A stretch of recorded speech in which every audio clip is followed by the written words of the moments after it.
Hi Gemini, kumusta po kayong lahat? Okay, so yan Gemini, maraming salamat po sa walang sawang pagsubaybay sa ating pong mga reading. And kung ikaw ay bago pa lang sa ating channel, mag-subscribe na po kayo. Then, i-click mo na rin yung ating notification bell para lagi kang updated sa ating mga bagong upload, okay? So, Gemini, sa mga interested po sa ating private reading, nasa description box below lang po yung link. Message nyo lang po ako. Tignan natin ano ba yung mga possible na ganap sa inyo ngayong week na to, Gemini. Gemini, Sun, Moon, Rising, and Venus. Gemini. Okay. So guys, meron tayong let your heart be your guide. Diba? Ibig sabihin, kung ano yung gusto mong gawin, nararamdaman mo at nandun yung puso mo, passionate ka sa bagay na yon. Sabihin, yan na mismo ang nag-guide sa inyo na gawin yung mga bagay na tingin nyo makakabuti naman sa inyo. Pero siguro doubt kayo dyan, Gemini. May pagdududa ka sa sarili mo or doubt kang simulan to. Okay? Pero pag, alam nyo guys, ito ha, pag passionate ka kasi sa isang bagay, hindi mo natitignan kung ano yung magiging proseso eh. Basta ina-enjoy mo lang siya. Kumbaga parang magugulat ka na lang na meron pala talaga siya guys magandang pinatutunguhan. 'Di ba? Siguro kailangan pursue mo 'yan at the same time enjoy mo lang.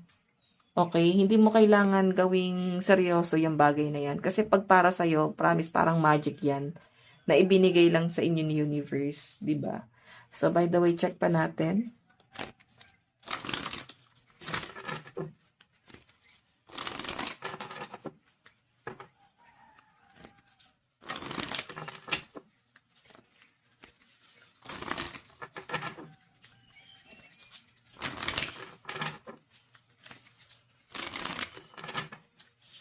Okay, Gemini, Sun, Moon, Rising, and Venus sign. Decide. Oh, kailangan mo nang magdesisyon. Basahin natin.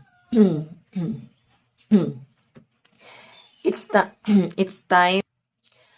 time to make a decision. Being on the fence drain your energy. No matter what you choose, it will be the exact right thing for you, for your spiritual path. Channel your energy, be decisive, learn, grow, and decide. Di ba parang sinasabi lang dito na di baling sumugal ka dito or kung risky to, okay lang. Kasi parang hindi mo malalaman eh kung hindi mo siya susubukan. So, ngayon pa lang, kailangan mong gumawa ng desisyon. Okay? Para ma-overcome mo to. Kailangan mong mag-decide dito sa bagay na to. Okay? Kasi hindi ka magmamatured kung hindi mo hahayaang madapa ka. Kailangan mong madapa sa isang bagay para malaman mong matatag ka na. Okay? So, again, parang ang sinasabi dyan, Gemini, sayang yung panahon, oras na wala kang ginagawa or wala kang sinisimulan para sa buhay mo. Kailangan hindi ka napapagod mag-expand. Okay? Tingnan natin.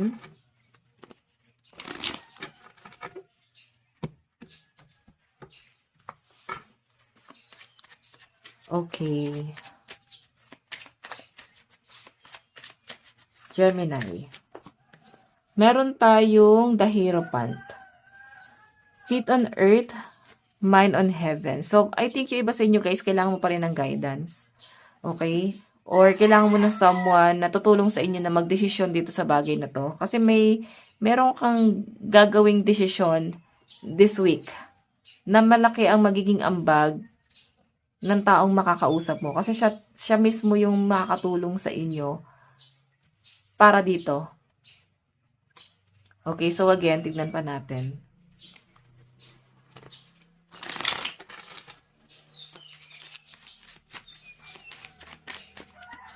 Meron tayong 12 cups. Yung iba sa inyo guys, ayan, nakikita ko sa inyo Gemini na parang hindi mo kayang mag-isa. Okay, nakapokus itong energy mo pagdating sa love life mo. Okay, actually marami kang gusto pang maranasan, marami ka pang gustong i-explore na kasama tong person mo. Na magkasama kayo, pero mas nakikita mo kasi Gemini dito kung ano yung kulang sa inyong dalawa. ano yung parang hindi mo kayang i-provide or ano yung hindi niya kayang i-provide. Okay? So, nakikita ko dun yung parang nagigilty na parang hindi niya kayang i-provide yung pangangailangan ng isa. So, pwedeng iniisip niya yon na piling niya nagkukulang siya sa inyo, na parang kailangan niyang bumawi sa inyo. Okay, then ikaw naman nakikita ko sa inyo, hindi mo kayang mag-isa kasi medyo nakadepende ka sa mga desisyon nitong partner mo or pwedeng siya yung nakadepende sa inyo rito. Okay? So, parang sinasabi lang dito na kailangan mong magdesisyon. Hindi mo kailangan na depende doon sa person na yan. Manghingi ka ng guidance or opinion, okay lang yon. Pero yung desisyon mo para simulan to para sa sarili mo, ikaw na mismo yan eh. Ikaw na mismo magde-decide niyan.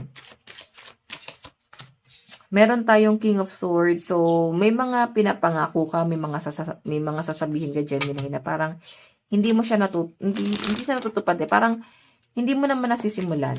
Parang sabihin mo lang tapos parang hindi naman siya sisimulan. Ganon.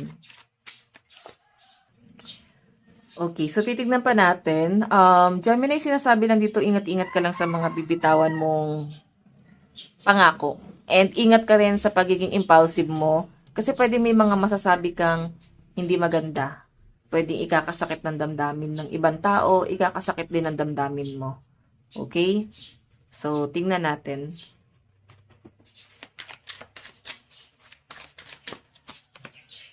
Oh, eto, kagaya nito, I think may mga plano kayo na mag-outing, basta parang may pagpaplanuhan to guys.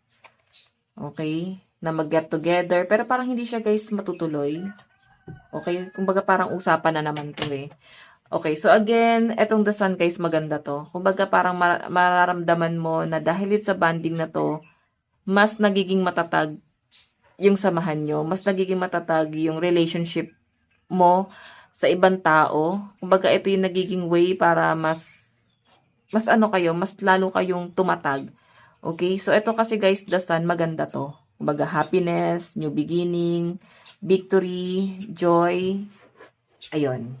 So, lahat nandito na. Good news to guys or pwedeng blessing din to at the same time. Tignan pa natin. Gemini, meron tayong 7 of Pentacles. So, parang kailangan nyo nang mag-save. Kailangan nyo nang mag-invest.